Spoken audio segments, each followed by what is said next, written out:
Test, test, test, test, test, test, test. Test, test, test, testing 1, 2, test, test, test. I'd like to extend you a greeting this morning. First of all, I suppose I should introduce myself because you're going to be stuck with me for most of the day. My name is Joe McCormick, and I'm on the faculty at Oklahoma Christian College. The Citizenship Center has asked me to serve as Master of Ceremonies for these events each year. They think that it's a great duty for me, but I really look forward to it each year and would be disappointed if they didn't ask me to come and to help with this particular program. It's one of my favorite events of the year. I'd like to remind you, too, of something, or tell you something that you may not know.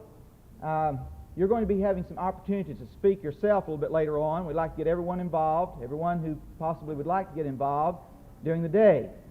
And I just want you to know that you think that you got away from your classes today. And you think that this is a free day, you got out of school, and you're not going to have those teachers hanging around you. You're not going to have to be worried about grades or anything like that. I want you to know, folks, that I teach English at OCC. And all of you are going to be graded today. I'm going to send a report back to your English teacher, and they're going to know how you did today. So you haven't escaped from the classroom while you're here. I'll be watching you closely. We are glad to have you. I'd like for you to know that you're joining several thousand students over the history of the American Citizenship Center who have participated in these kinds of forums and seminars. Each year we host over 1,000 students here in a freedom forum of this sort, one in Texas. In the summer, some of you may have attended. Let me just ask you very quickly, how many of you have attended one of our citizenship seminars in the summer? I thought we'd probably have some. Many of you who did not raise your hand would be able to raise your hand a year from now because very likely you'll be involved in some of the seminars which we host each year. These seminars are hosted in 4 or 5 states. They involve several hundred students each summer. We would like to, for you to know about that particular program. And as a matter of fact, that program is described in the action kit which you received when you came in. This kit is yours to keep. It's yours to look at, read over. And within that kit, you will find a little newsletter which tells you something about the American Citizenship Center. And those particular seminars are described as a feature story on the front page of that particular newsletter.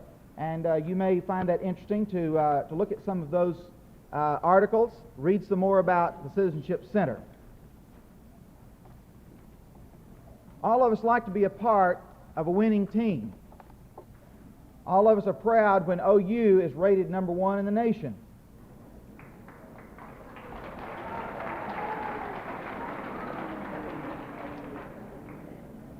All of us like for our school's football teams to be ranked up near the top.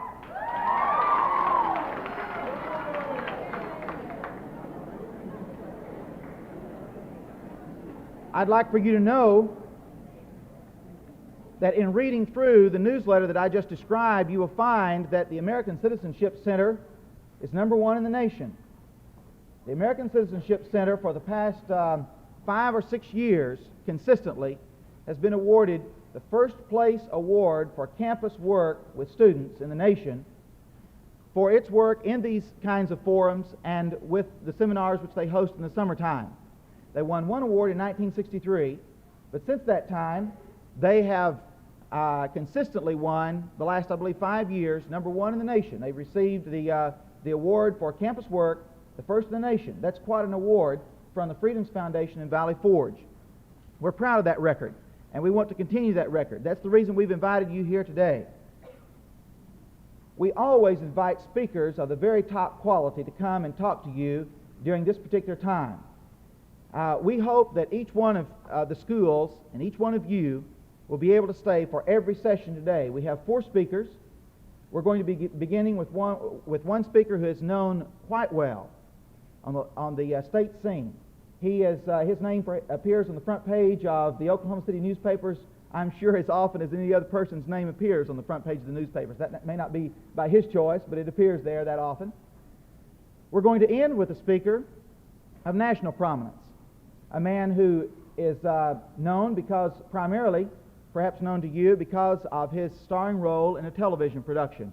David Toma will be our final speaker and has starred in a television series which has now been changed. The name has been changed to Beretta. You perhaps recognize the name Beretta better than you recognize the name Toma. The show began as Toma, and he starred in that particular show. Then he left the show in order to work in other capacities, and it was such a popular show that the network picked it up, changed the name of it to Beretta, and it's a television show which all of you no doubt have seen from time to time, perhaps on a regular basis. He'll be our final speaker. I know the temptation is for you to want to leave early, to get back home. We would like to encourage, and I'm saying this especially to the sponsors, your students will have been shortchanged if they do not hear David Toma. I'm going to put it on the line for you right now. If you take your students home early, they will have missed one of the greatest experiences that they will ever have. We have had, over the some 15 years that I've been associated with Oklahoma Christian College, many, many speakers who have come on our campus to speak to students of all sorts of, in all sorts of areas, with all sorts of background. Last year we had David Toma on campus, and never have we had anyone with the impact of David Toma on our college students. Never. They followed him all over the campus, and I mean literally by the hundreds all over the campus after he spoke. And you're going to be missing something if you do not stay and hear David Toma as the final speaker today. I can promise you that you will, that your time will have been well spent. If you need to call back home and make arrangements for some other arrangements to be made for that school bus, it's going to be better off for you to stay here and do that and to hear David Toma. Your students will never hear anyone who will be any better and who will impress them more than David Toma will.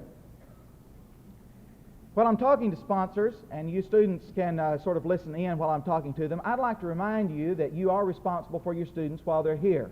We would appreciate your making sure that they are here for all sessions, that they are orderly, that they make it to lunch, that they get back here on time, and we would like to encourage you sponsors to remember that you have a responsibility to make sure that they are here.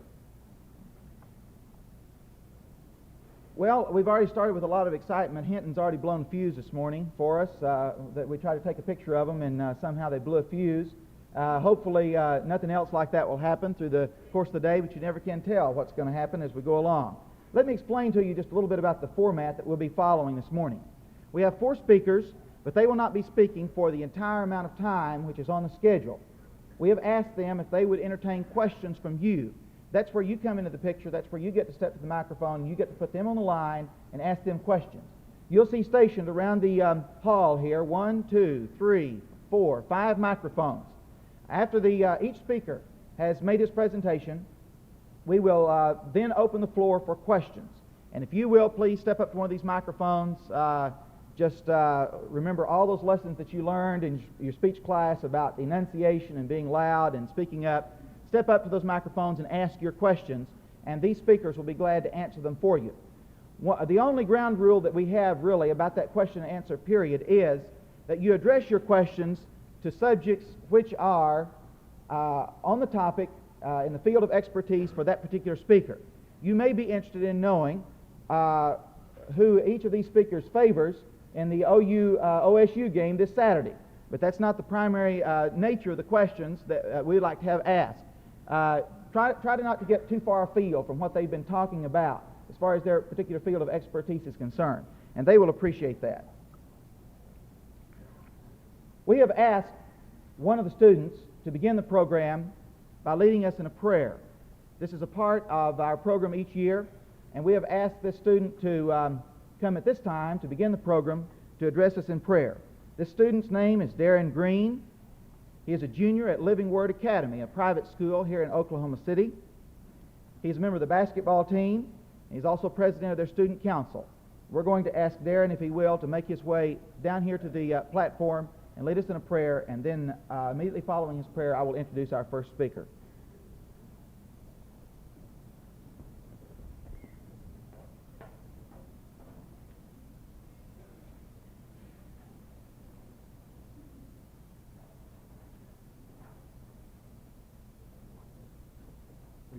Pray with me, please. Father in heaven, we thank you for this day. Father, we thank you for our many blessings. We ask you to be with us and watch over us.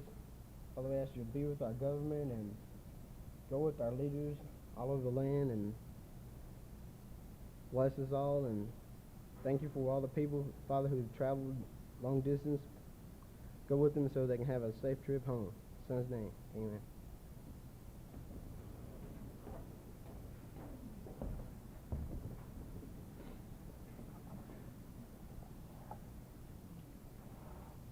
One of the things that we attempt to do in choosing the slate of speakers for these particular programs is to choose people from a wide variety of backgrounds which have to do with our national heritage, with the business of being a citizen in these United States. The first speaker who will address you today is a native of Oklahoma City, and you will find that his particular record is very much like the record of those people here in this room. I dare say that we have more student body presidents in this particular room in Oklahoma, in the state of Oklahoma, than will be together perhaps all year long. And that's true also as far as the record of our first speaker. He was president of his senior class at Northeast High School. Northeast High School may now applaud.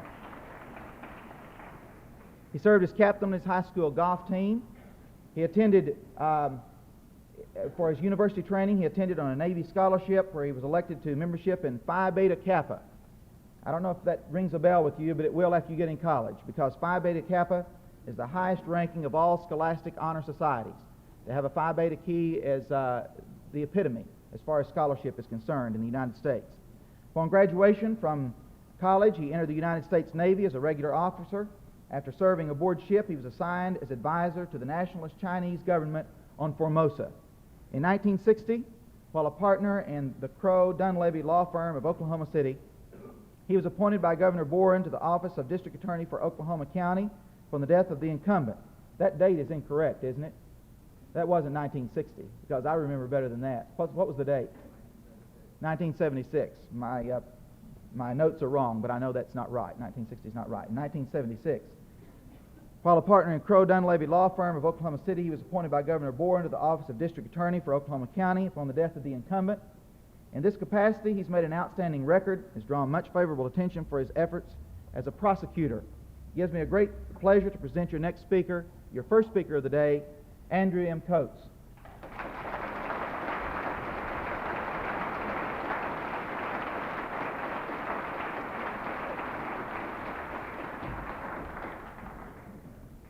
Thank you, Mr. Chairman. I think that's one of the very best introductions I ever wrote. You know, it's a little, always a little worrisome as to how long to, when you're going to address a group, how long you should speak. I will tell you, the president of the American Bar Association was down here and was telling me of a situation in which he was to make the speech, and the guy who was introducing him started with an introduction. Well, the president of the bar had to make an airplane. He was very close on time, and this guy got up and he started giving the introduction, and he went on for 10 minutes and 15 minutes and 20 minutes, and it became very obvious that the president was not going to have much time to talk if they didn't do something. So the person who was presiding took the gavel, and he stood up, and he started to bang the gavel down to get the attention of the person making the introduction. Well, he missed, and he caught the handle of the gavel just on the edge of the rostrum, and the head of the gavel flew across the room and hit a fellow who was sitting down here about in the third row down here, hit him right in the middle of the forehead, you know, just bang like that. And the guy was heard to say as he slipped down out of his chair, he says, "Hit me again, I can still hear him." You know?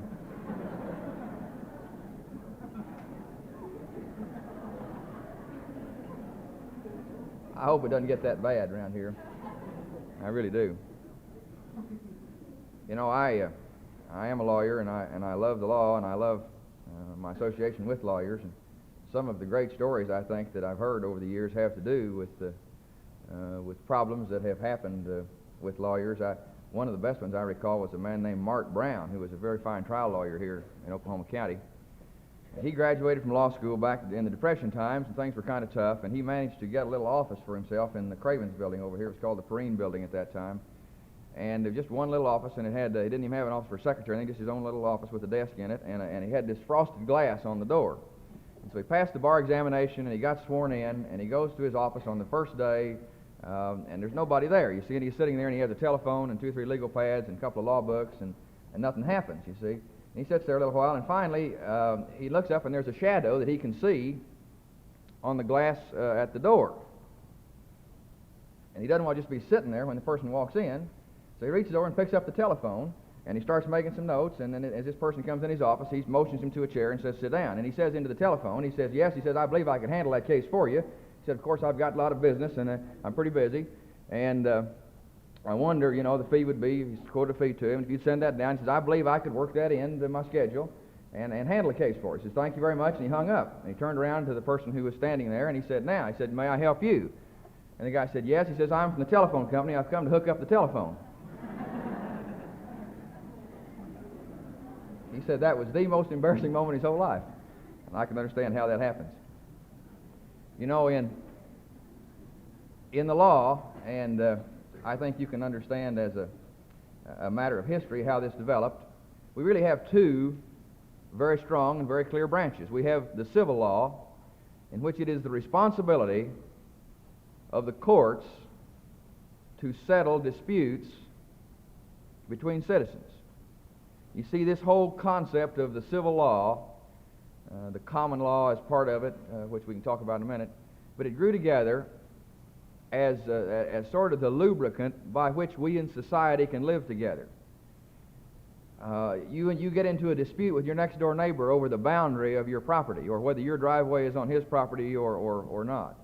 And you solve that dispute without the courts, of course. You solve it by whoever can draw his gun the first and go over and fight about it. The courts step in, and we solve these disputes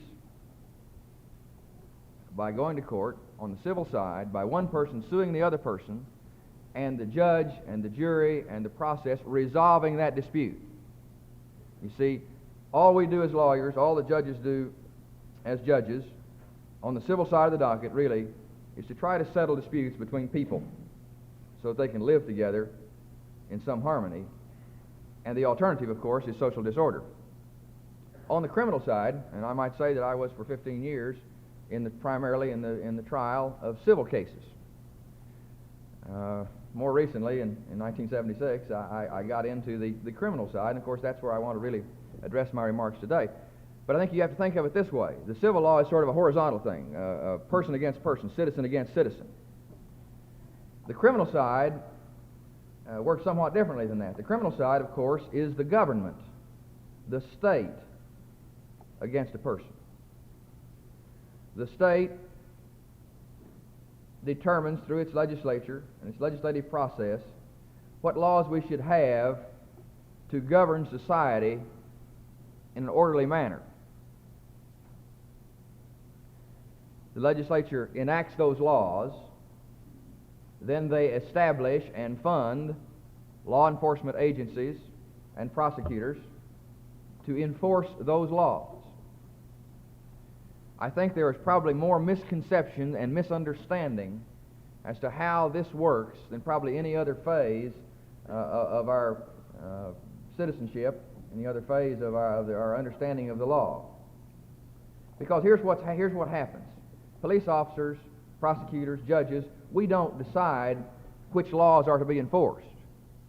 We don't pick and choose among the laws. We don't say, here's a good law, we're going to enforce this one, and here's one we're not quite so sure about, and we're not going to enforce that one. You see, we're all sworn to uphold the law and to enforce the law. And we take that oath seriously. And so we attempt, as we have the capacity and the judgment, to enforce that law and to enforce it fairly and equally and uniformly. Now, I think it's important to understand, though, the way in which we go about doing that enforcement, and the fact that there is a great deal of discretion built into the law so that we can attempt to humanize the law, to make it realistic. I think if I have done one thing or tried to do one thing in the time that I have been in office, it has been to do this, to temper justice with reason. To utilize these things as you might if you were there and trying to make these decisions. Because let me describe generally for you how it works, and I think you can understand more our part in it. We have here in Oklahoma County, for example, we have 15 incorporated towns. Each of those towns, nearly, some of the smaller ones don't, but most of these towns have their own police force. Police forces of these towns are charged with enforcing city ordinances, that is, laws that were made by the city council of that city. They're also charged with enforcing state laws, that is, of course, laws that are made by the state of Oklahoma. You may violate a city ordinance in Midwest City, for example, and be punished there in city court, and do the same act in War Acres, and find that there's no city ordinance against that law, and therefore you wouldn't be punished under city law. See, the city ordinances change from city to city. The state law operates uniformly across all of the cities. So the police officers in these various communities, it is their job to investigate when a crime has been committed and to apprehend the person, hopefully. And they then bring that case and their reports and the names of the witnesses and everything they know about that case to our office, because we are charged with prosecution of all cases in Oklahoma County wherein somebody is accused of having broken state law. We have the absolute discretion whether to file that case or not. The people can fire me as district attorney, but they cannot compel me to file a criminal charge against anyone that I do not believe has broken the law. So, at this point in the system, when the law enforcement agencies, the police officers, of course we have the sheriff's office, which operates throughout the county and also does investigations. We have the State Crime Bureau. We have the Highway Patrol. We have the Bureau of Narcotics. We have the FBI. We have the Alcohol Tax and Firearms Division, who, of course, primarily operate to enforce federal law, which is the overlying thing. You see, we have three tiers, really: federal law, state law, and the city ordinances. And all of these agencies, all of these law enforcement agencies, bring to us as state prosecutors, and we decide whether or not a charge should be filed. Once we have decided the charge should be filed, then we take the responsibility of bringing that case before court and jury so that determination as to guilt can be made. We screen the cases carefully. We do all that we can to, in the first instance, to determine whether we really believe the person has broken the law and whether we can prove that to a jury beyond a reasonable doubt. Because, you see, I think this is an important concept to understand, we do not have a protective system of laws. That is, we cannot protect you in your homes and your schools and your businesses by placing a police officer there to protect you, because we simply don't have enough police officers. And we wouldn't want them there if you could do that. We have, and this is an interesting concept to think about for a minute, we have a reactive system. See, we don't protect people really on the streets. What we do is, in the criminal justice system, we react when a crime has been committed. We hurry to the scene. We do the investigation. The police officers and the various law enforcement agencies are concerned. Then we hopefully solve the case, determine who did it, bring it down to us for prosecution, and we set then the wheels of the system in motion. Now, if you have a reactive system like we do have, and not a protective system, then it seems to me you rely upon one concept. And I think in the criminal justice system, if you do away with everything else, if you do away with all of the various technicalities and the various structures, the way in which we do things, there's a good reason for it most of the time. Sometimes there isn't, and there's lots of things I want to see change, and we'll talk about that in a little bit. But I think as a matter of boiling the whole system down to its lowest common denominator, you come up with one thought. The only way in which our system works or can work is because we have the idea that punishment is a deterrent to crime. Punishment is a deterrent to crime. See, whether you agree with that as a concept or whether you don't agree with that, it's all we have. The idea is that a person who commits a crime is apprehended and is punished for committing a crime. Now, while he's in jail or in prison, then certainly he is being deterred from committing other crimes, hopefully. And the threat of that punishment is what keeps the rest of us from breaking the law. Now, I think that it's probably the only and the only realistic system that has yet been devised. There may be a better one. Maybe some of you will think of a better one. Certainly, hopefully, some of you will think of ways to improve ours. But if you have the system that we have, and to make that system work, then I think you would agree with me that the punishments must be three things. They must be reasonably swift, they must be reasonably certain, and they must be reasonably substantial. If you were setting out to govern people, if you were setting out to set up a scheme by which people could live together in reasonable harmony, I think you would develop much the same system that we have, because the system, again, is primarily based upon reason. Now, sometimes we have forgotten where we were going, but most of what we have done has been an attempt to balance the rights of the individual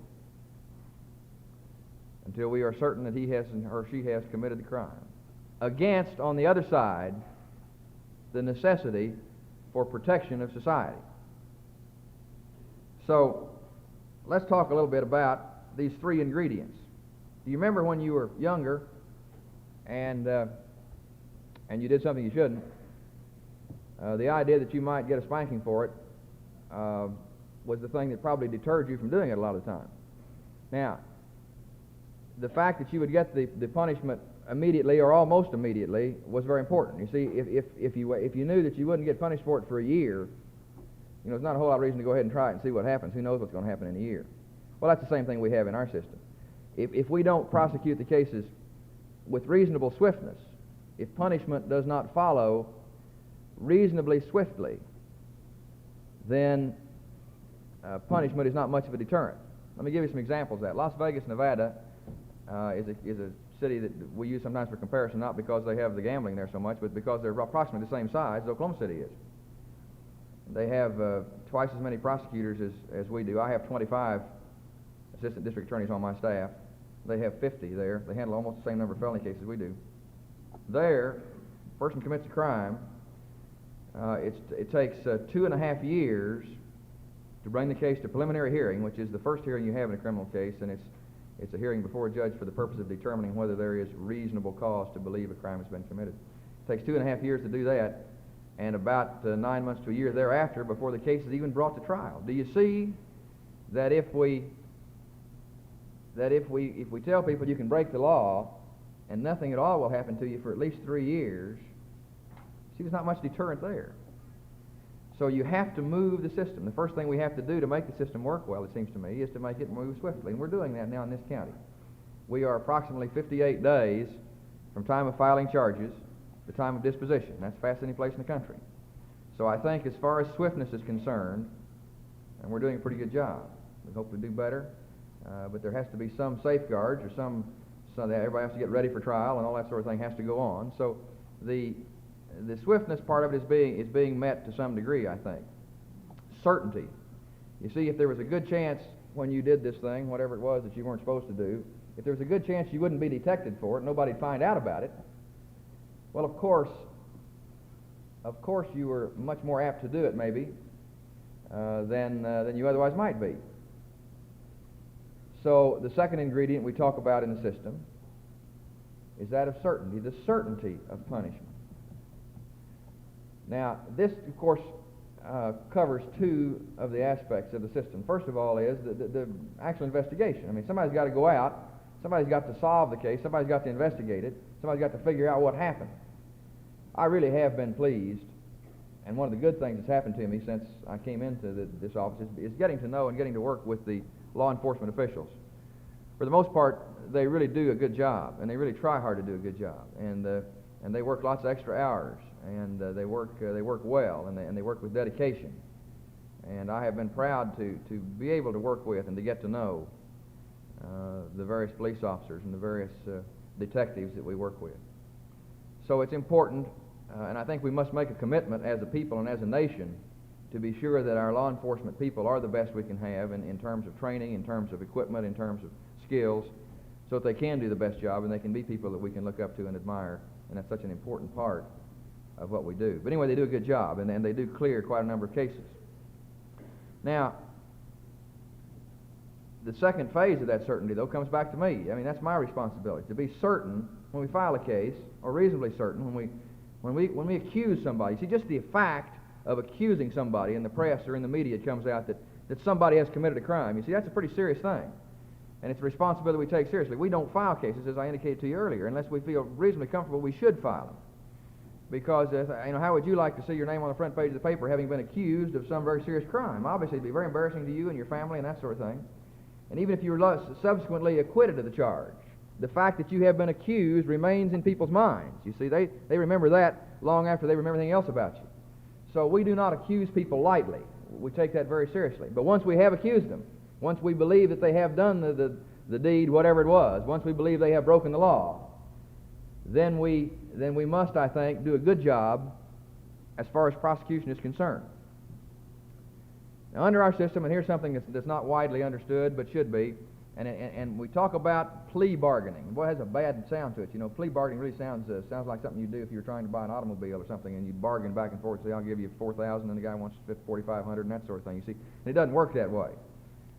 But 85% of our cases, we will file between 500 and 600 felony cases probably in a month. Now, 85% of those, I think that's a very large number, 85% of those will be handled on some kind of a plea of guilty by the person charged, and the sentence will be based upon the recommendation of the prosecutor's office.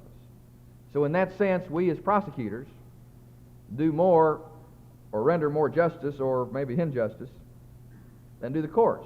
Of course, the judge is the one that makes the sentence, and he evaluates to see if he thinks it's fair, but generally they do, in these cases, follow our recommendation. Now, we do not plea bargain in the sense that we talked about as you might in the marketplace. What we do, though, is we have an experienced prosecutor and an experienced defense lawyer sit down together, and they explain to each other the strengths and weaknesses of their case, because you see, nothing is quite as it appears.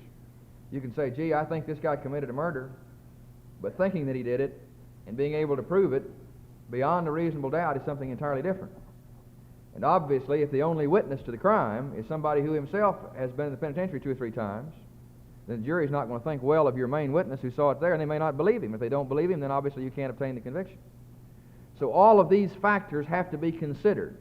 You have to keep in mind what is probably the best punishment for any particular crime, because putting people in jail is not always the answer, you see. In fact, maybe it's seldom the answer. Maybe it's only the last resort. And maybe you should do a lot of other things first with the person before you do that. Sometimes that's all you can do. But we try very hard at this point to say, what is a fair thing to do? You know, does this person need treatment? Is this person, for example, an addict rather than a criminal? Is this person an alcoholic and has broken the law not because they're a criminal, but because they're an alcoholic, you see? We have to make these decisions, and we try to structure the system so that it fits with relative fairness and weighing the protection of society. So about 85%, as I say, of our people plead guilty that come through our office, plead guilty based upon some kind of recommended plea. The cases we try, we win something, and the prosecution wins, as we should, something in the area of 85 to 90%. So overall, if you're charged in this county, the odds are about 9 to 1 that you will either plead guilty or be convicted of the charge. And that's the way it should be, because we shouldn't be spending the law enforcement's time in cases where you do not get a conviction. If you're doing that right, you're not doing your job right as a prosecutor. All right. Those are the two, I think, the two major ingredients within our control. The last one we talk about, and again, referring back to what you might have done in your younger years as a young person, if whatever the punishment was something you really didn't mind doing anyway, then obviously it wasn't much punishment, and it didn't deter you from going on and doing what you were going to do. So I think it's important that the punishments must mean something.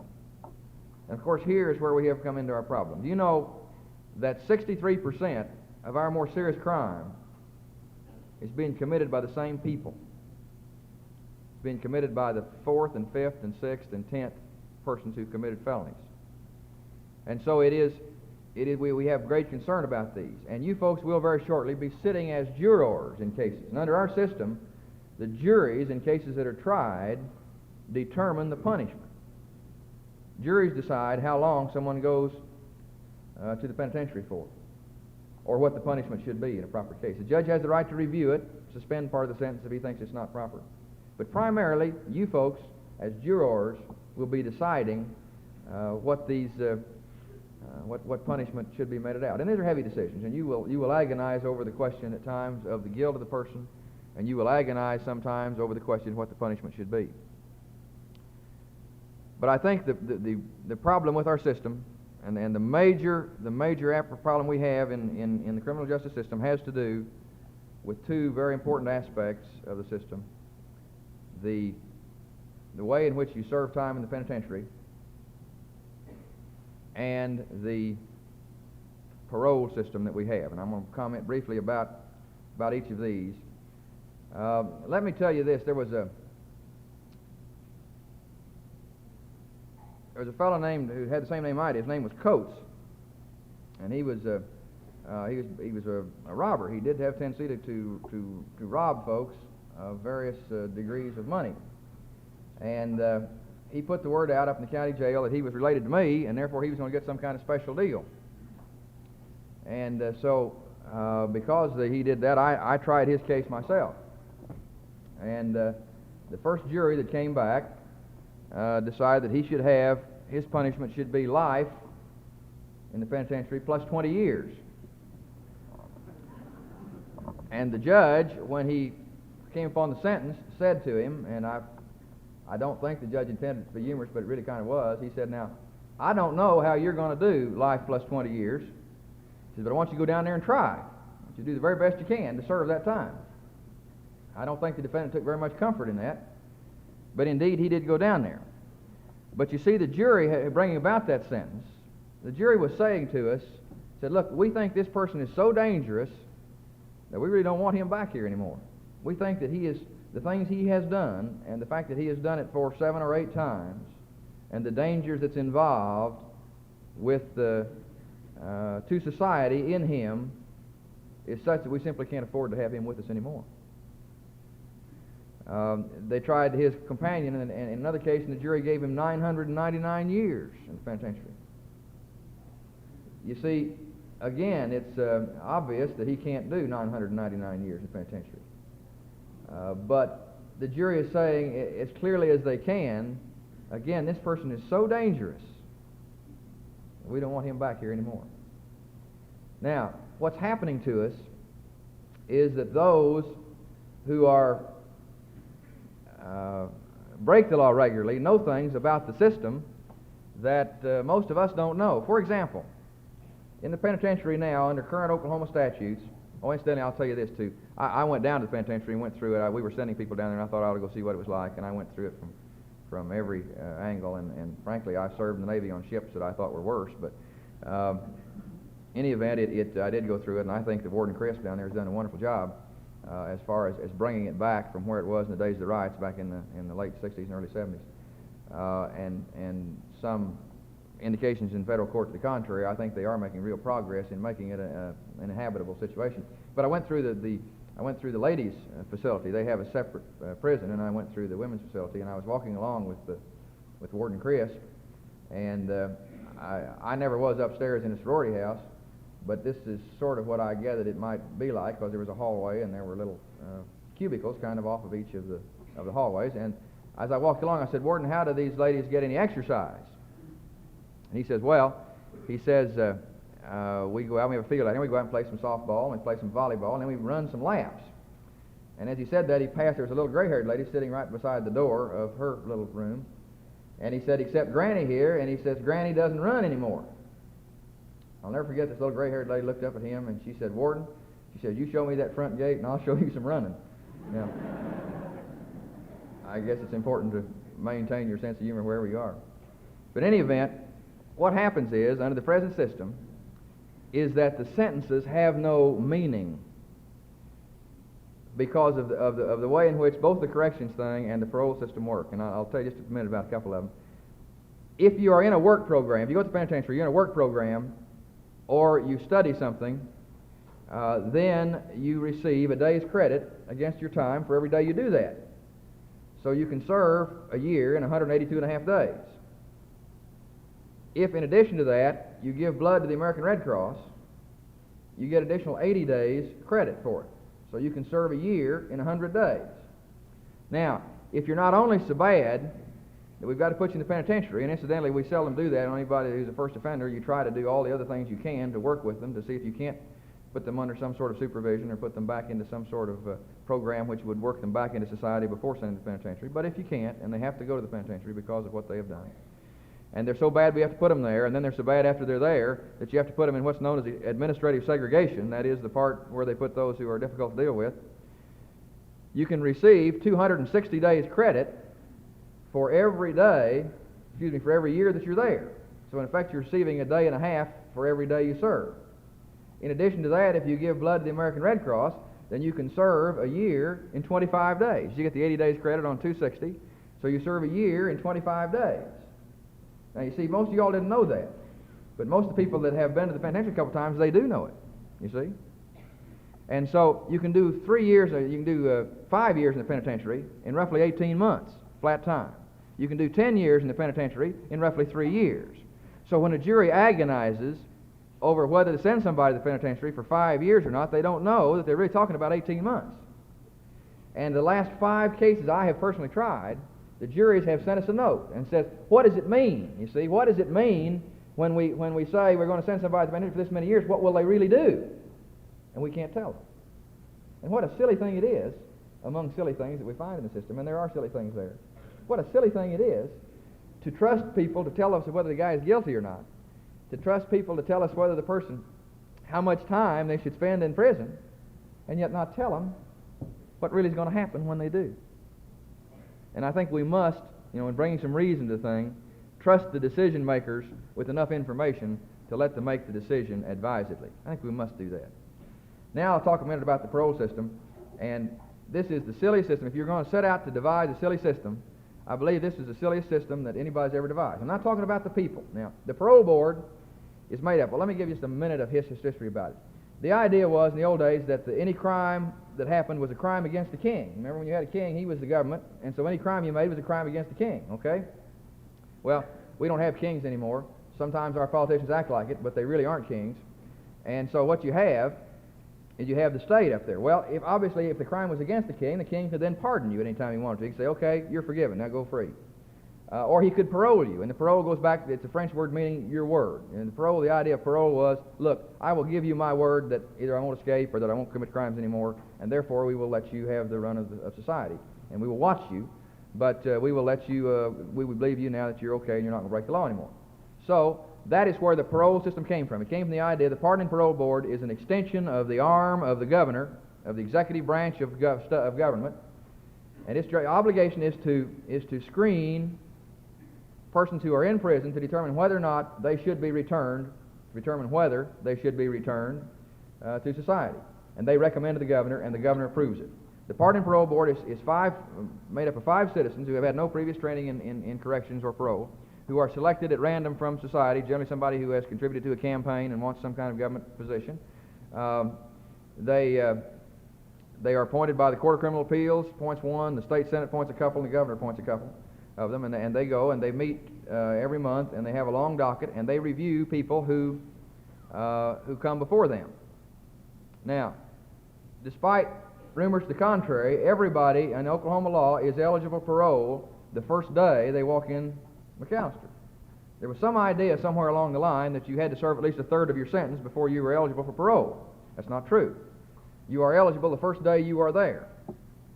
Now, the system where the idea of the third came from is that you must be considered for parole when you have served at least a third of your sentence. So, if you know, and anybody who is a member of the parole board can put anybody's name on the parole docket anytime they want to, okay? You see what that means? If your family is connected with somebody, or you know somebody, well, you can call him up and say, gee, I'd like for you to review this case, and they'll put him on the docket. The same guy goes down there and doesn't know anybody, he may stay quite a bit longer. And this is in addition to, and this is overriding, the problems that we have in corrections with the good time credit they get. So you have this situation. I really believe that the parole board is not guided. There's nobody there to tell them, suggest to them what should be done and what shouldn't be done. So what they do is they retry the cases. Now, most of the time, if you're the only lawyer in a courtroom, you really shouldn't lose the case. I've lost a few that way, but most people don't. The idea is that if you present your side of the case and your side only, there's nobody there to present the other side, you ought to prevail. And that's what happens in the parole system, because they do, in fact, retry the case. Let me give you an example. I went down there to see what was going on. I was so shocked by the way in which the system worked that I went down there to see what happened. Well, I went down there on Monday morning, and one of the cases I was concerned about was a guy who had been committed an armed robbery in Oklahoma County. He'd gotten 20 years for it. He had a bad history of crimes of this kind. And he'd been down there a month, and he was on the parole docket. So I went down there to see what it was, what they were going to do. And so I said, "What did you do about this fellow?" They had heard him on Sunday afternoon. I came on Monday. The docket was confused. I said, "What did you do about this guy?" And he said, "Well, we thought he told us that he got 20 years out of his armed robbery, and the other two fellows in the robbery only got 10 years, and therefore he ought to have his sentence cut in half, so we cut it down from 20 years down to 10 years. And I said, "Well, did you think about the fact that he'd been tried to a jury, and all three of them had been tried together, and the jury thought that this was fair, and that the judge reviewed it, and they appealed it to the Court of Criminal Appeals, and the Court of Criminal Appeals reviewed it, and thought that under the circumstances it was fair. Did you consider that at all?" And he said, "No, we didn't think much about that." I said, "All right, did he tell you in the robbery that he was the guy with the gun?" He said, "No, he didn't tell us that." I said, "Well, did he tell you that he was the guy that put the gun in the cashier's ear and pulled the hammer back and said, 'I'm going to blow your head off if you don't give me the money'?" He said, "No, he didn't tell us that." I said, "Well, did he tell you that there were three witnesses in the store, and he made them lie down and he fired around over the top of each one of them's head?" He said, "No, he didn't tell us that." I said, "Did he tell you as he left that he fired at the cashier, and fortunately it was such a poor shot that the bullet hit the cash register instead of her, but it did ricochet through and hit her in the shoulder? Did he tell you that?" And they said, "No, he didn't tell us that." I said, "I bet he didn't." See, I probably wouldn't have either. But the point is that there's nobody there to advise them differently. And if we're going to make our system work well, then not only, as we say, must these punishments that we're talking about be substantial, but they must be certain. And you should know, or have some degree of knowing, what's going to happen to you when you get there. And the way the system works now, one guy will go in for a sentence and serve part of it, and another guy will go in for the same thing and be paroled the next day. And you see there's no difference between them, and there's no reason that it should work that way. And a system that works haphazardly, as ours does at that level, does not work well at all. I can tell you that we are, I think, making some progress. The crime rate in Oklahoma County is down 21%, which is the first time really that's been down in many years, 12 years, 14 years, something like that. So we are making some progress. But with the tools we have, I'm afraid that we will not be able to deal a death blow to criminal activity. Nobody's going to stop crime. We've had it for 6,000 years, and nobody is ever going to be able to stop it as such, nor will they. Is it possible that they will? But we can do a lot of things, I think, which will bring it down, have a choking effect on it, and bring it down so that it can be controlled. And I think that the way you do that is to again reanalyze the system that you have to make sure that it works effectively and efficiently. And that we cover up some of the holes. I told you that the correction system has a hole in it, that the parole system, I think, has a hole in it. I think I could now, by structuring it properly, walk anybody out of the penitentiary except perhaps Rex Brindley. And what I couldn't do with Rex is he's not there often enough in McAllister to be able to do that with. Now, what I actually mean is something the press picks up, and the press gets on it, and why really you can't do as much with it as you'd like to. But there is the hole that we play. I think we play games. You see, we play the corrections game, and we play the parole game. And I'll take a minute or two here and tell you about one other game, and that has to do with the bond game. And this is kind of interesting because, again, it's an historical situation. You have the right under our system of law, and it's a very important right. You have the right when you are arrested for something, and hopefully you never are, but if you are, you have the right within a very short time be brought in front of a judge and have a bond set to ensure your return. We can't hold people. You can't throw somebody in jail and hold them just because we think that we've charged them with a crime. Most countries they can. In most of the European countries, if they accuse you of a crime, they throw you in jail and they keep you there until they get around to trying you. And sometimes they don't get around trying you at all, and there's nothing you can do about it because they don't have in their system what's known as the writ of habeas corpus. Habeas corpus simply means it's a writ by which a judge, and a writ is really an inquiry, by which a judge sends it to a police officer or a sheriff and says, bring this person into my court right now and tell me why you're holding him. This goes back to the year 1215 when the Magna Carta was signed in England, and it had in it, the writ of habeas corpus shall not be denied or suspended. And you see, we've carried that through our system because we don't think that law enforcement, however good we try to be, can just say to you, okay, you might have done a crime, we're going to put you in jail and hold you till you get through. That's a wonderful, wonderful protection of our rights. But let me show you how it's being abused. We arrested a fellow named, his name was Johnson, Kenneth Ray Johnson. Kenneth Ray was really bad to rob people. He robbed 4 stores.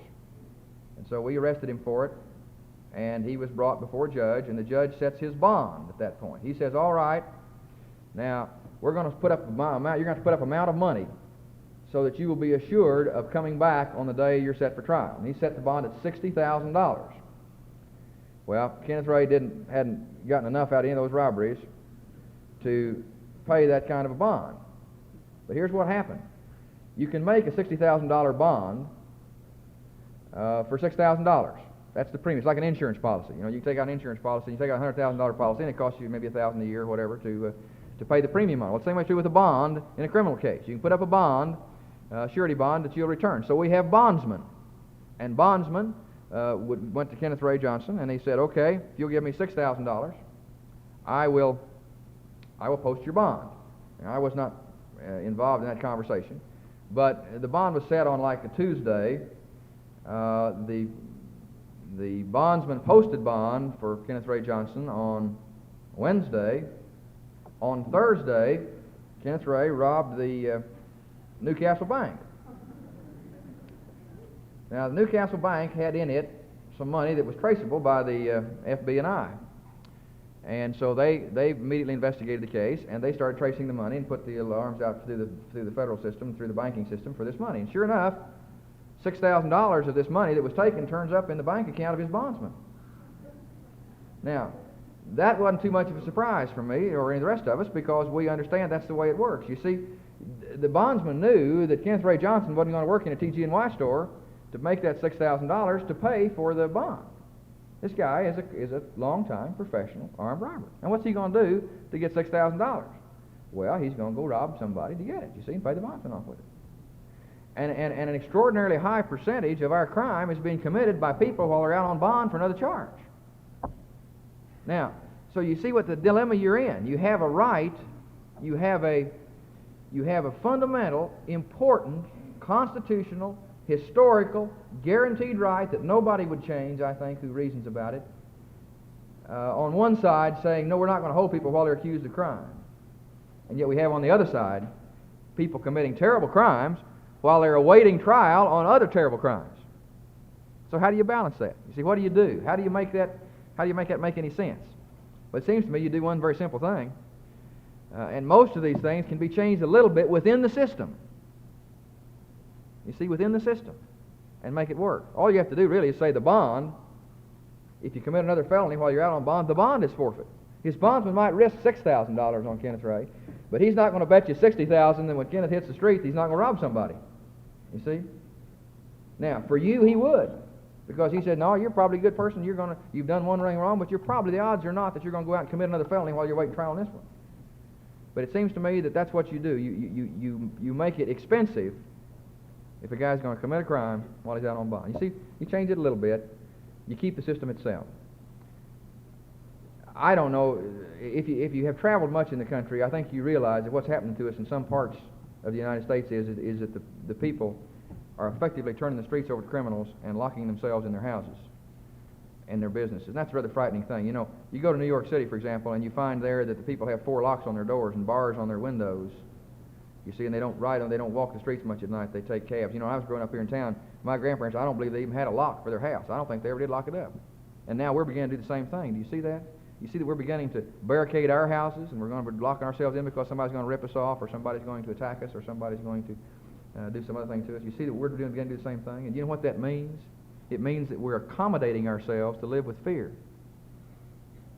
And isn't that a sad thing, that at this point in the 20th century, with all the technological advances we have, that our society has become such that we're having to accommodate ourselves and our families to live with the fear of crime.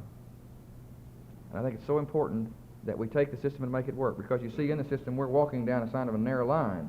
On one side are those things who would cause disruption, and people who would commit crimes, and I think that constitutes a very real danger to us. But on the other side are those who would make the system so repressive that we would lose the freedoms that we're now fighting for.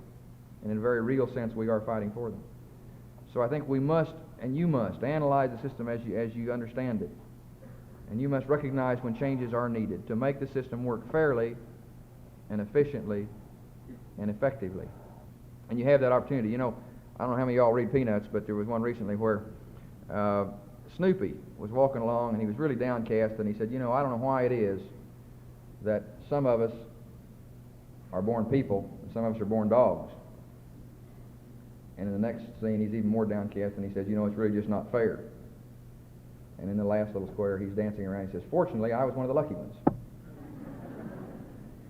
You know, if you stop and think about it a little bit, you know, I think you'll see that's where we are. It's where you are. Fortunately, you're one of the lucky ones, because you see, you do have a system which, with all its imperfections, works pretty well. A system that needs change, it needs analysis, it needs overhaul, but it's a good system. And I think the important thing is that working within the system and making the system better, we can find a better place for all of us to live and to raise our families and to grow. And I think that we do that by looking at what has gone on before and saying to ourselves daily, you know, how can I make the system better? How can I work to change it? I hope that, like the cane-bottom chair in the nudist colony, that I made an impression on you. People always have to think about that a minute. I hope that some of the things I've said here you will think about. I will be glad if you have any questions about things to at least give you what I think about them. And I have enjoyed very much being with you. Thank you.